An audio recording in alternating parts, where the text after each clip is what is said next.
श्रीकृष्णाय परब्रह्मणे नमः। श्रीमद्भगवद्गीता ध्यानश्लोकाः।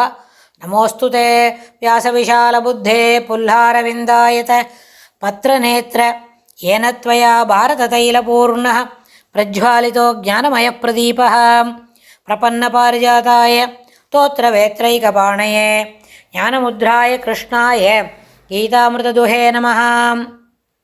सर्वोपनिषदो गावो दोक्ता गोपालनन्दनः पार्थो वत्सत्सुधीर्भोक्ता दुक्तं गीतामृतं महत्। वसुदेवसुतं देवं कंसचाणूरमर्दनं देवकी परमानन्दं कृष्णं वन्दे जगद्गुरुम्. அடுத்தது 9வது ஸ்லோகம் விஸ்வரூப தர்சன யோகத்தில். சஞ்சய உவாச்ச ஏவ முக்த்வா ததோ ராஜன் महायोगेश्वरो हरिः दर्शयामास पार्थाय परमं रूपमैश्वरम्.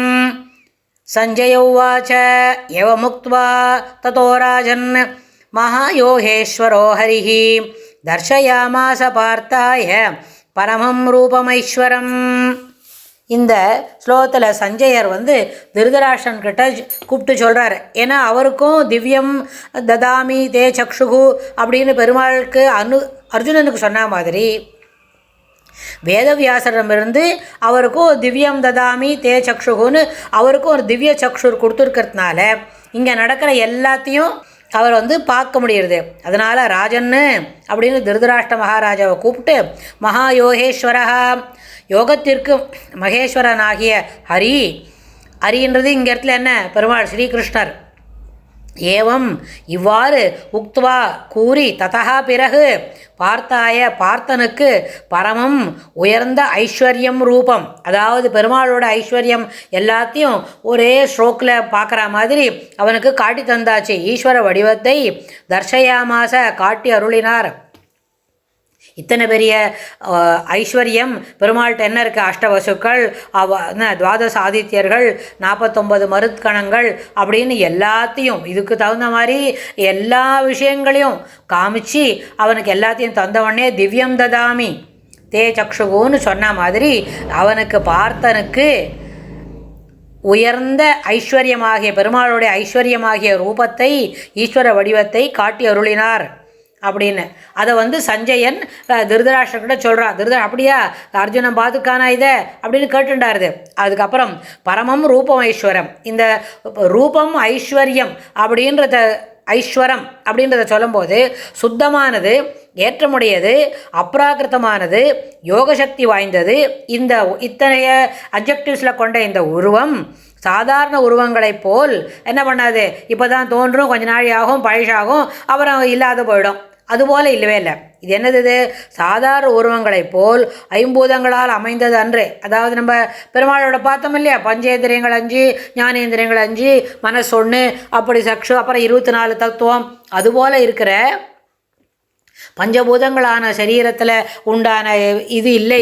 இது வேறு வித்தியாசமானது. அதனால் பஞ்சபூதங்களால் ஆனது அதனால் என்ன பண்ணோம், அமைந்தது, அதில் கொஞ்சம் கழிச்சு அழிவது, அதெல்லாம் நடக்கும். ஆனால் இந்த ரூபம் இருக்கே பரமம் ரூபம் ஐஸ்வரம், அந்த ரூபம் ஐஸ்வரம் சாதாரண உருவங்களைப் போல் பஞ்சபூதங்களால் அமைந்து அழிவதன்று. இது அதற்கும் மேலானது, மிகவும் சிறப்பானது, பெருமாளோடது அப்படின்னு சொல்லி சஞ்சயன் திருதராஷ்டிரனுக்கு சொல்லியாருது இந்த ஸ்லோகத்தில்.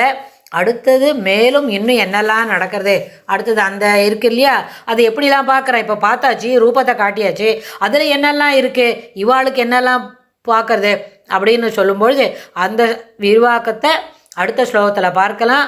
அடுத்த ஸ்லோகத்தை முதல்ல படிக்கும்பொழுதே மயிர்கூச்செரியும் அத்தனை உருவங்களை அதை மனசுக்குள்ளே வாங்கிக்கணும். இந்த ஸ்லோகத்துலேருந்து நம்ம நேயர்களுக்கு ஒரு முக்கியமான கருத்து என்ன சொல்கிறோம்னு கேட்டால், இதை பார்க்கும்பொழுது இந்த விஷயத்தை இதை மனசுக்குள்ளே வாங்கிண்டு மனக்கண் முன்னே இதை பார்த்துட்டு அப்புறம் இந்த எபிசோடை நம்ம கேட்டுட்டோமான ரொம்ப அளவுக்கு நம்மளுக்கும் அந்த பர்சனல் எக்ஸ்பீரியன்ஸ்னு ஒன்று இருக்கே, அது அந்த பெருமாளோட அந்த விஸ்வரூப தர்சனம் பெரிய அளவில் நம்மள ஒரு தாக்கத்தை ஏற்படுத்தும்னு சொல்லி தாழ்மையாக கேட்டுக்கிறேன். இதுக்கு தொடர்புடையதை அடுத்த ஸ்லோகத்தில் பார்க்கலாம். ஸ்ரீ கிருஷ்ணாய துப்யம் நமஹ.